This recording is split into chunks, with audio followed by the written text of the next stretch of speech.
I feel like Nakata after reading this book, and Una, don't feel so bright. If you feel like you need to talk about what the heck happened in this book, you've come to the right place. Let's talk about Kafka on the Shore by Haruki Murakami coming up today.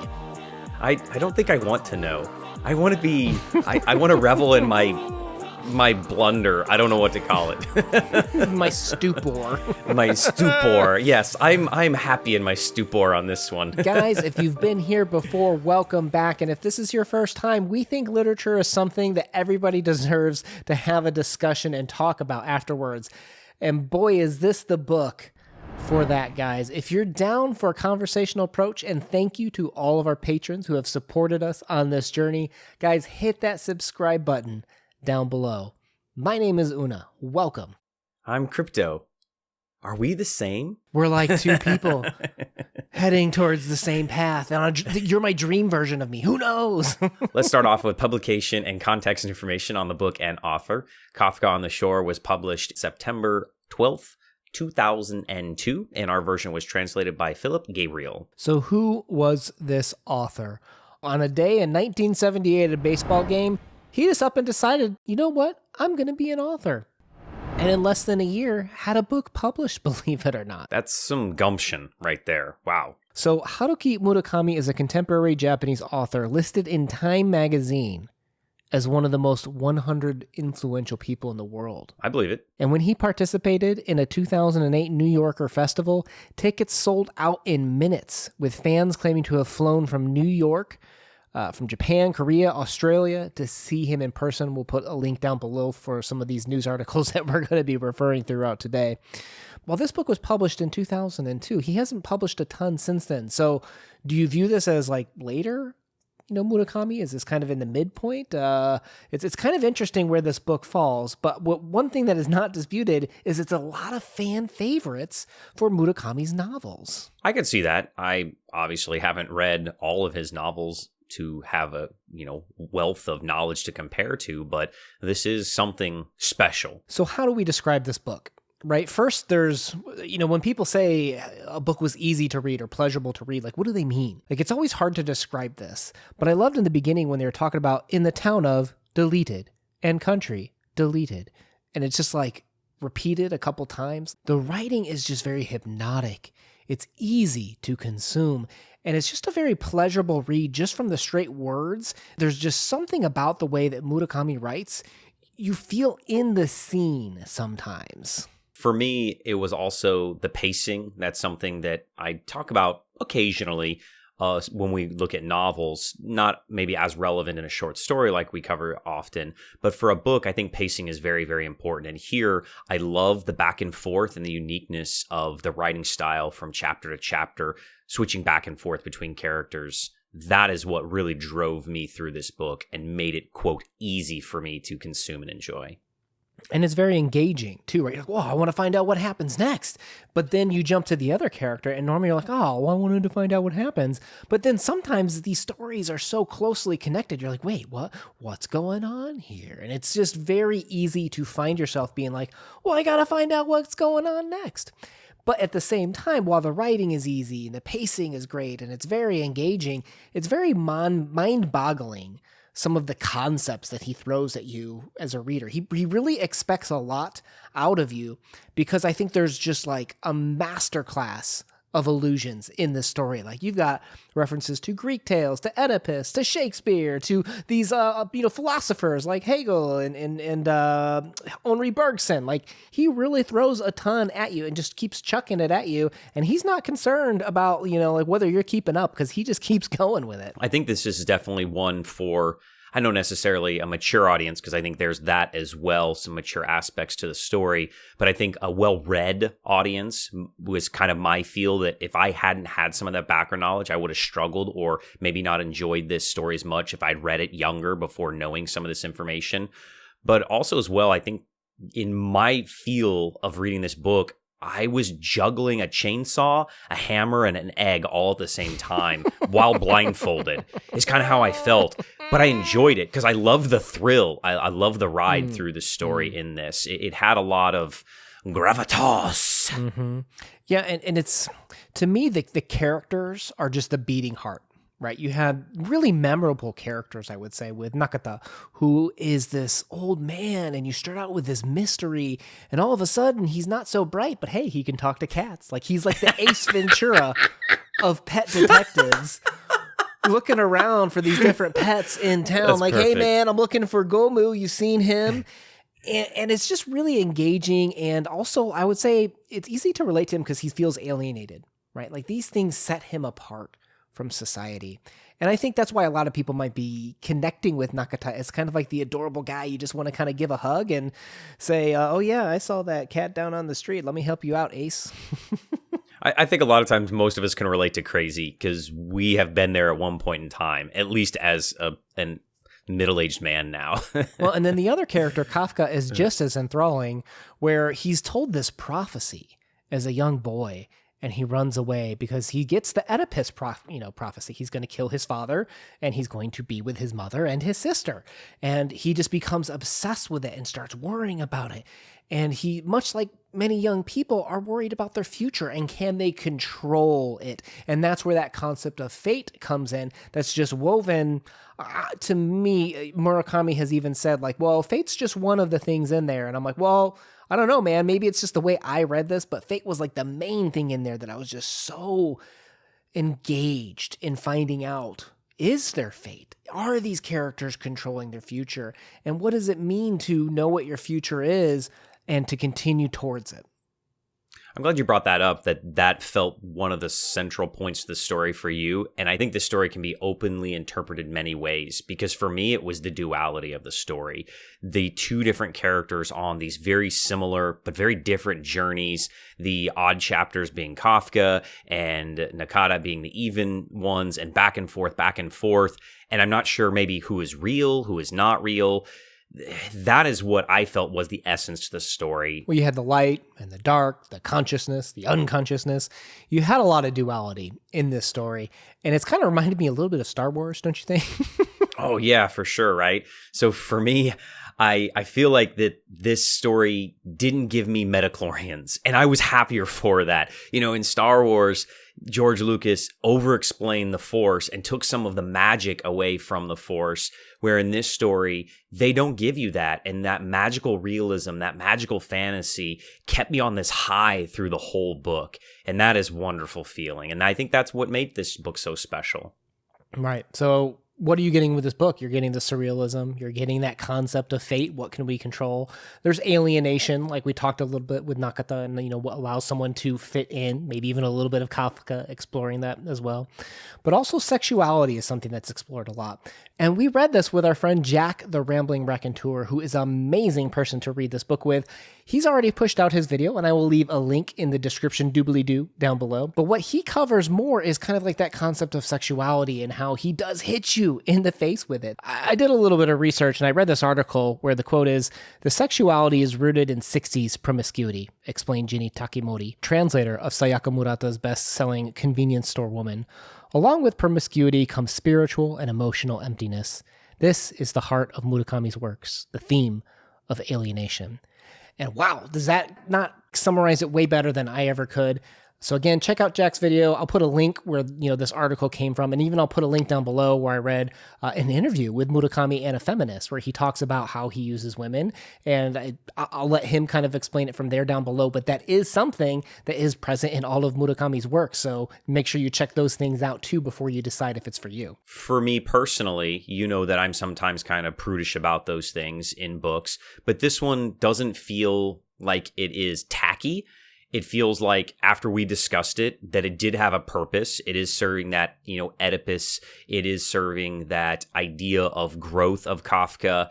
There is more than just Kafka's journey here sexually through it as well. There's some revelations in the story that we'll talk about when we get to the spoiler section.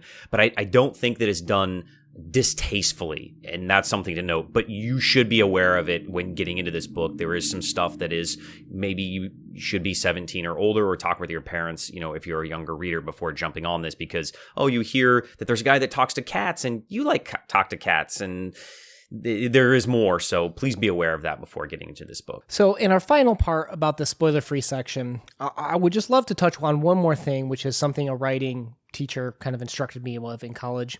And his view on magical realism, he says, your desire as a writer is sometimes to lead people to conclusions. And a lot of, writing teachers will teach you that. He said, here's the secret when it comes to magical realism. Don't explain it. Don't take away the magic. Don't give them, he didn't say midichlorians, but I think you summed it up, as a good analogy with that. Some people, that robs them of the magic. And I think that's what's going to happen with Murakami's writings, is that the magic isn't fully explained. And I think that allows people to come to, various different conclusions.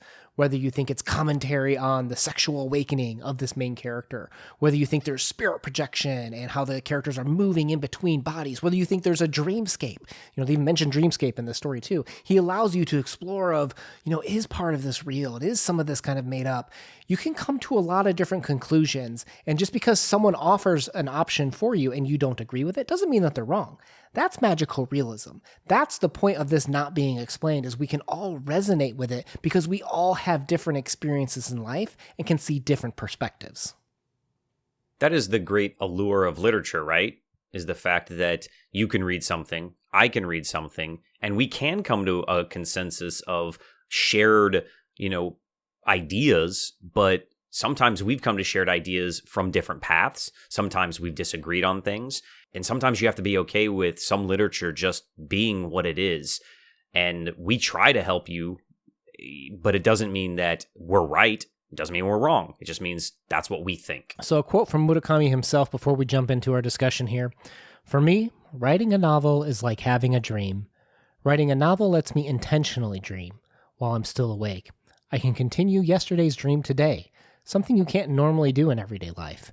It's also a way of descending deep into my own consciousness. So while I see it as dreamlike, it's not fantasy. For me, the dreamlike is very real. And again, I'll leave a link to those down below. And I think that kind of summarizes our thoughts. So let's kind of jump into more of the spoiler discussion now. And let's talk about Crow. Because, dude, how long was it before you're like, wait a minute, this guy's not real?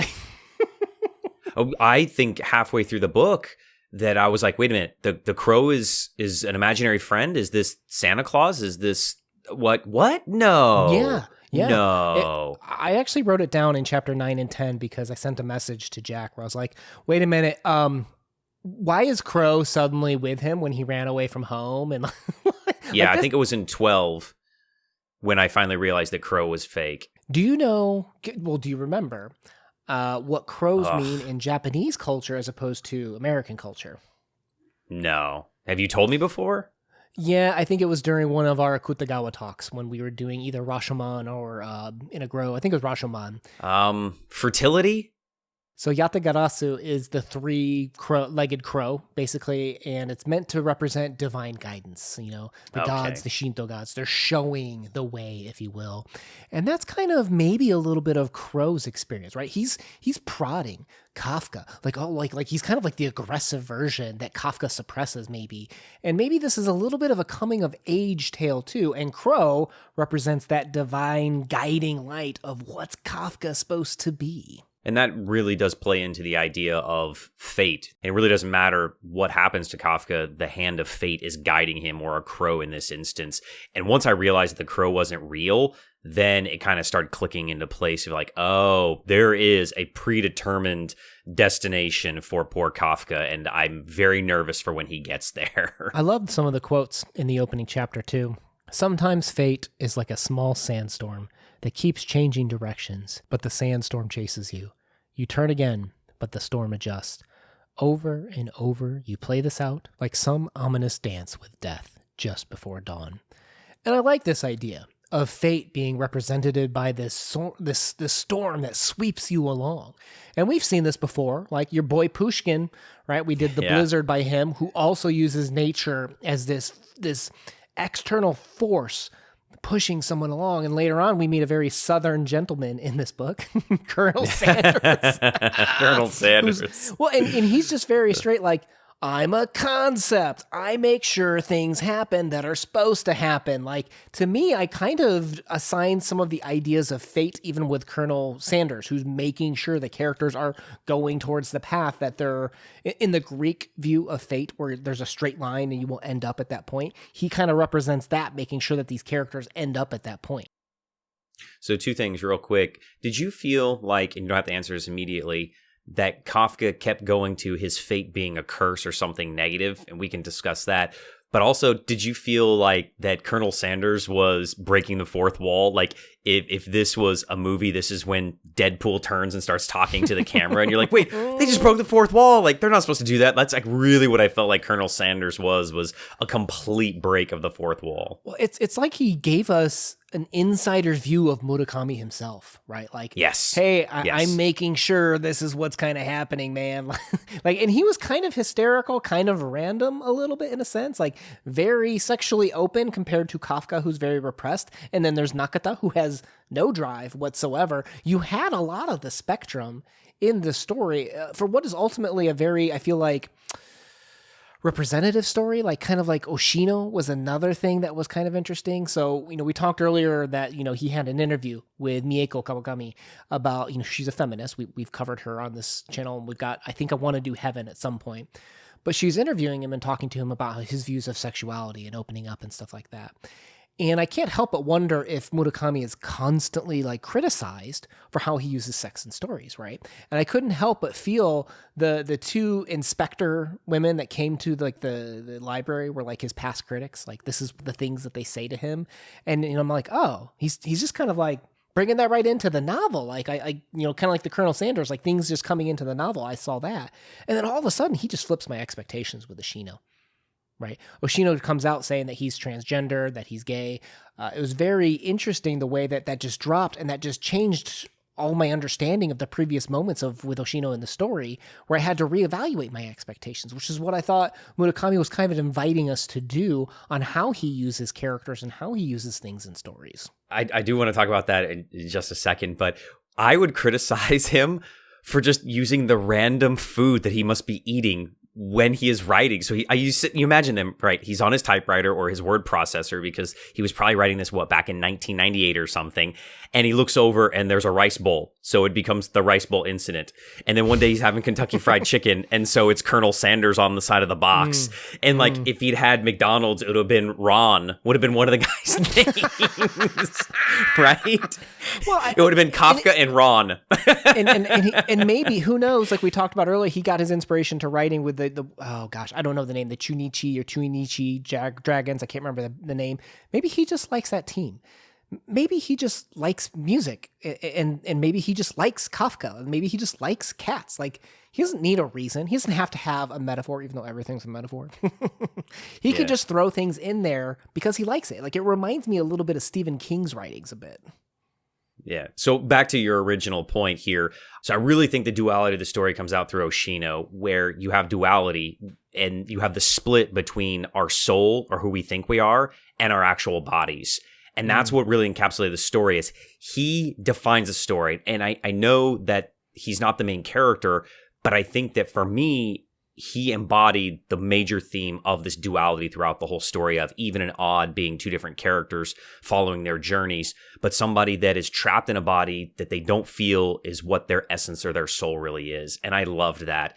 And that really took this book to a next level for me. And I think that many people in our world nowadays can relate to that. Well, and I think Oshino is specifically, he's like the one non-fatalist in this book, right? He had that quote, "There are a lot of things that aren't your fault, or mine either. Not the fault of prophecies or curses or DNA or absurdity. Not the fault of structuralism or the third industrial revolution. We all die and disappear. But that's because the mechanism of the world itself is built on destruction and loss. Our lives are just shadows of that guiding principle." So he's the guy that's willing to buck fatalism. Like, he doesn't believe it at all, as opposed to Kafka, who's probably on the other side of fatalism, who's so obsessed with it that he thinks it's in his DNA to fulfill it. And I couldn't help but kind of view a little bit of that Greek mentality of, if you know where the string's going, like with Oedipus, do you actually go there because, are you enacting a chronology by fulfilling your destiny, if you will? And I love that Murakami, in my opinion, is trying to buck the norm with this, where you see fate laying down what's going to happen to you, and you're kind of giving fate the big middle finger and saying, no, I'm not going to be what you think I should be. I'm going to be my own person. And I think that's what Kafka struggles with this entire story is, who am I? Am I going to be the detriment to my family and my father? Am I going to be something that I'm not proud of? And in the end, I think that he realizes that, can he be both? It's an open-ended question, obviously. Again, I think the interpretation in this book can be anything you want it to be, depending on who you kind of identify with more. Yeah. And there's something to be said, too, about how this all relates to the sexuality, too, where he's drawn to his sister and his mother, theoretically, spiritual mother, I guess, in a sense. And then you compare that with Nakata, who's somewhat related to them. Like when one sleeps, the other's awake. When one's dreaming, the other one's enacting. Like, it's interesting the way that these two intertwine with each other. But when you look at Nakata, he has no sexual desire at all. And I was talking with Jack, he had a really brilliant point where he talks about like Oedipus, like he blinded himself, right? And Nakata's like illiteracy, how he can't read, that's almost kind of like a representation of that. And maybe his lack of intelligence is because of all of this illiteracy and sense of blinding himself, because he doesn't even have the drive to pursue his own fate. And that's what we see with him. He never chases his own fate. We have to have this truck driver, Hushino, drive him towards fate, led by Colonel Sanders, the Southern pimp. but all because he is willing to become a pawn of others, because he doesn't want to take responsibility for his own fate. And that plays in with the fact that he's one of the only characters that has no desire, the way that everyone else is willing to take desire into their own hands. So you have his mother and his sister, right? Miss Saiki and Sakura. Yeah, exactly. And I think that those are encapsulating the other half of the sexuality and the tension throughout the story. And one thing that is, we look at those individuals and we look at the idea of trans and gay and everything, but there's also male and female and what's happening between them as the story progresses. And that is it okay? Is it not okay? And Kafka's trying to figure this out as well.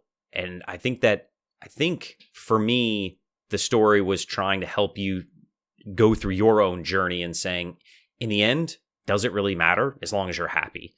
Because is Kafka happy at the end of the story? Well, to your point, Miss Saiki, she's almost giving up on it as well, right? Because of this loss that she had at a very young age, she just becomes this emotionally numb individual. Like she died in the past, in a sense, which brings up another point I had. I wanted to ask you about this. Did you have any thoughts about future, past, and present when it came to the story? Yes. The whole time I kept thinking with the Rice Bowl Hill, is this incident in the past, the present, or the future? Is Kafka in the past, present, or future related to this incident in time? And that kept confusing me, because I think, are these stories happening at the same time? Like, are they parallels with one another, or are they not? And that was what was so fascinating to me. And I honestly, I couldn't figure it out until the end, that I realized that they are kind of a dream sequence, inception, dream within a dream almost. Yeah, I had the same feeling where I actually started to say something when I was talking with Jack, but then I was like, oh, wait, no. That was back in World War II. The timelines don't max up at all. But then it's written in a way, like to your point, that these feel so connected that I kept getting confused, thinking that they were in the same time. And I started doing I started documenting, writing down a couple times they mentioned time in the story. And I just love some of these quotes where they'll say, yesterday, today, tomorrow, they'd all blur into one. Like an anchorless ship, time floats aimlessly across the broad sea. And I was like, what do you mean they all blur together? Because that's exactly how I feel sometimes. And this goes to the subjectivity thing, right? Like, what did we take from this story? And I'm sure there's others that kind of focus on time in the story as well. And one of the things is, I kept noticing how, to your point, Miss Saiki kept getting stuck in the past. When her lover died at the young age, she died too emotionally. Like, and she was just a husk of a woman that continued to move forward because she was stuck in the past. But then I noticed too, okay, what about Nakata? Like, right, he's constantly just doing. He's constantly just being. He's not worried about where he's going. He's giving up on fate, the future, right? He's not worried about what he did before in the past. He's not so bright, right? How I thought reading the story. Yeah, But poor guy. You'll have a quote. Nakata shook his head. That's a tough one. Nakata still doesn't understand. The only thing I understand is the present. I'm the exact opposite, Miss Saiki said. A deep silence settled over the room. And I'm like, huh. Well, here's Nakata admitting that he only lives in the present, and here's Miss Saiki admitting that she only lives in the past. And then, when you look at Kafka, he's obsessed with the future, right? That's all he thinks about is the prophecy. So I couldn't help but kind of take these characters and align them of what does it mean to view yourself as in the past or in the present or in the future. And this kind of lined up with the characters, which I thought was interesting the way that Murakami kind of played with that. So I had a question for you with Miss Saiki, that at the end there, when she does like give up her memories, she finally gives up the past, and she's moving forward and progressing, and maybe that's what Murakami wants us to kind of do as well. I don't know. But it was interesting, and maybe in Eastern culture it's different than in Western culture, the idea of burning the memories, right? She asks Nakata to burn the memories, and that's a purification in kind of Western literature. Is that the same in Eastern? Because I found that very, very fascinating. I'm not 100% sure. I would love to know the answer to that one. Where I kept going to, so what I do know of Eastern culture is sometimes, like, so Miss Saiki had the boyfriend that passed away, and there is these old like thoughts and ideas of this red string that's supposed to connect you and your lover in Japanese, like Shinto thinking kind of in a way. And you'll see it play out in some animes, like there's one called Your Name that's real famous, but it's this idea of this red ribbon kind of connecting people.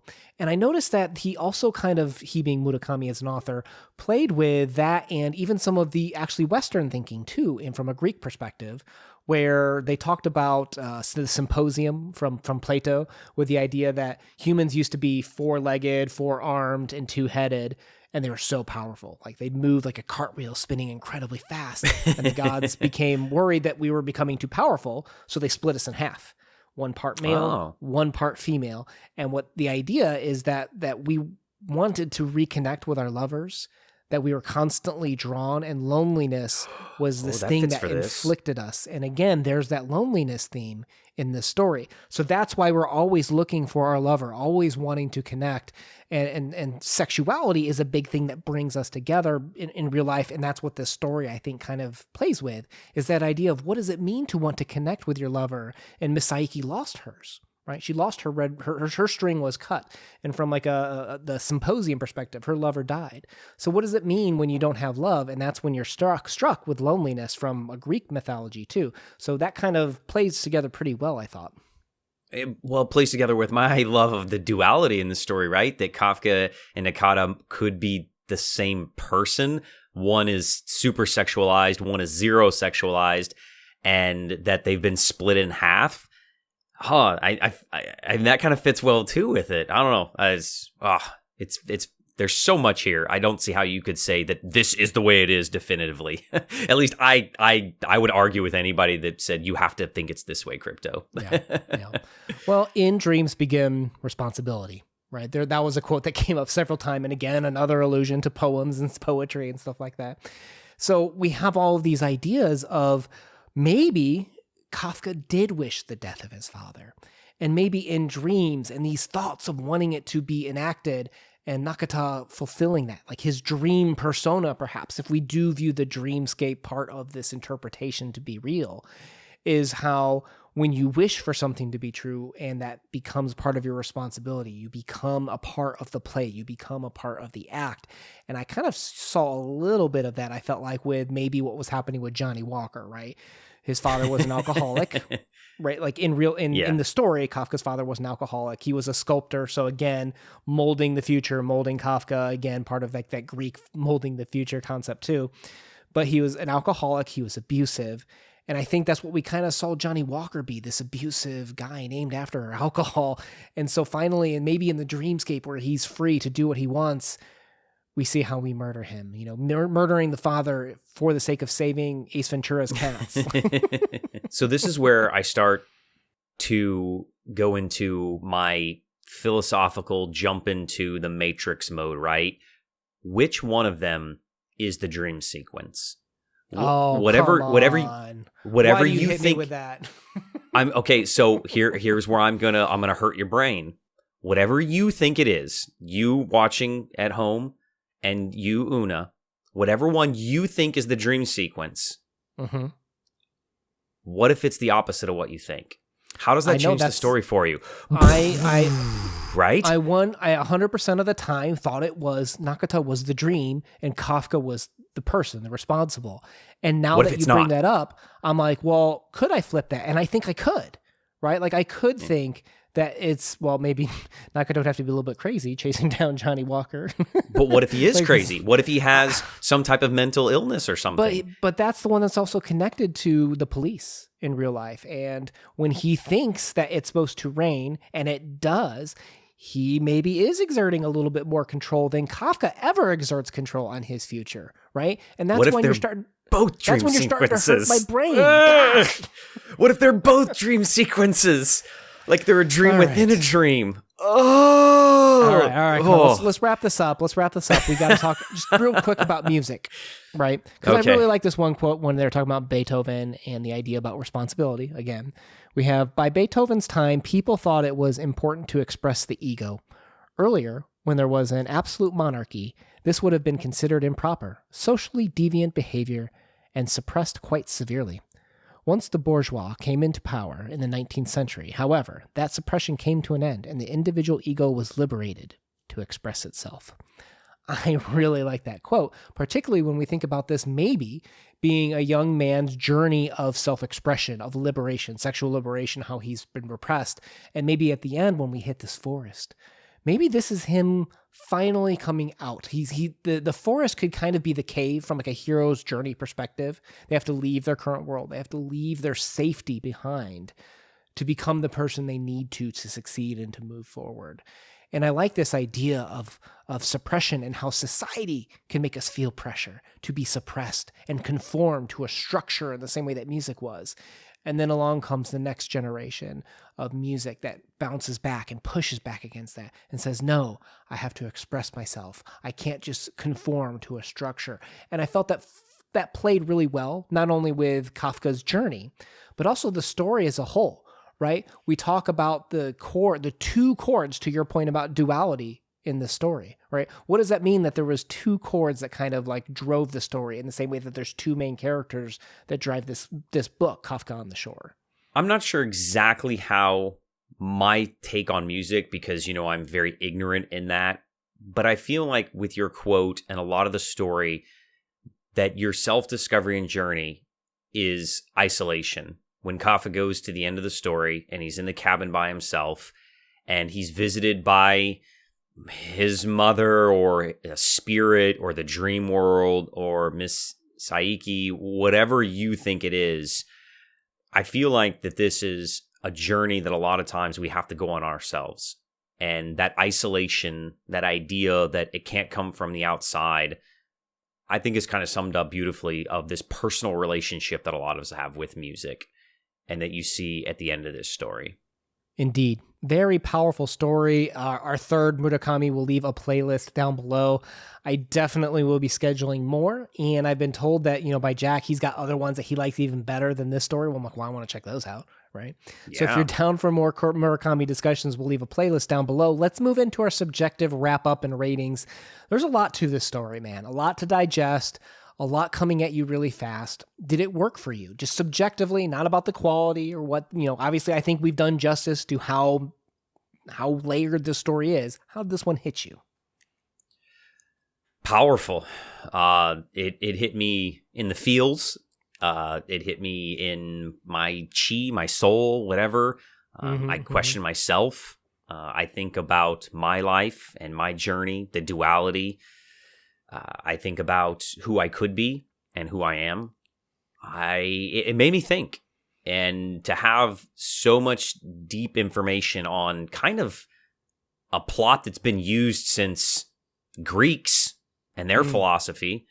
This story is nothing really new, but the way that it's told, the pacing, and the characters who are the heart of this story, which I love characters and I love character development, and you didn't need all of this world building and all of this other stuff. I didn't need any of the magic explained, hard magic, high magic, low magic, the force. I didn't need any of that. It was just magical. And I don't want to give this a number because I don't think that a book like this needs a number. I don't think a book like this needs to be explained. I think a book like this needs to be experienced. Okay, well, now you're going to make me feel guilty, so no, I don't want to rate it either. But No, you can give it a number. No, I feel really guilty. Now I want to do the same thing where I'll say I had such a blast reading the story. There were so many fun parts. The Colonel Sanders off-the-wall moments. Absolutely loved it. I would agree with Jack. There's parts that brought me out of the story too that weren't detrimental to me, but I think for some it will. So definitely look up trigger warnings if you haven't read this book. But it is definitely, for me, the writing was great. I loved his writing style. Definitely want to read more of his books. We'll say recommended, highly recommended is kind of what I say, but do your research on the warnings, if you will. What number would you give it, though? Oh, come on. You are my dreamscape. You cannot live through me for responsibility of rating this book. Okay, would you give it red Johnny Walker or Johnny Walker Black? Oh, what's the most expensive one? What's the most expensive one? I think there's one. I think those Johnny are the Walker... two cheapest. Oh, are they? Green. Well, I'm gonna go with gold. The expensive one, Johnny Walker Gold. I don't know what the most expensive one is. Guys, hit that subscribe button. Join us as we talk about books and have a blast doing this. We post videos every Monday and Thursday. We'll see you on the journey. Una out. Peace.